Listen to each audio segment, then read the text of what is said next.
नालासोपारा पूर्व रसीद कंपाऊंडमध्ये मुंबई पोलिसांनी एका ड्रग्सचा कारखाना हा उद्ध्वस्त केलेला आहे। मी आता त्याच परिसरामध्ये आहे। आपण बघू शकता की हीच ते गोदाऊन आहे, ज्या गोदाऊनच्या आतमध्ये अनधिकृत बांधकाम करून गोदाऊन बांधण्यात आलेलं होतं आणि याच गोदाऊनच्या आतमध्ये मुंबई पोलीस झोन 2 च्या पथकाने या ठिकाणी रात्री येऊन कारवाई केलेली आहे। टिळक नगर पोलीस ठाण्यामध्ये या संदर्भातला गुन्हा दाखल झालेला होता आणि त्या गुन्ह्याच्या पार्श्वभूमीवरती तपास करत असताना नालासोपारा रसीद कंपाऊंड या ठिकाणी एक ड्रग्सचा मोठा कारखाना सुरू असल्याची माहिती मिळालेली होती।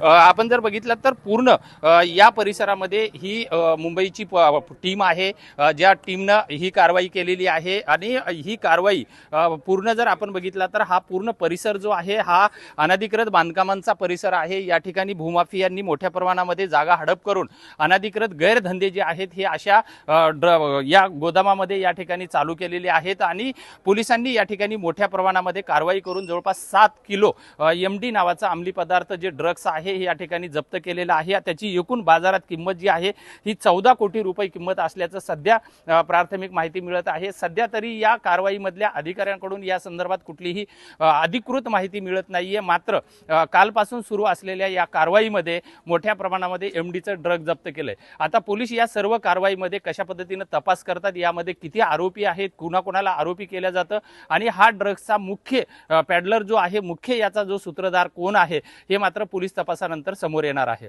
विजय गायकवाड, TV9 मराठी, नालासोपारा।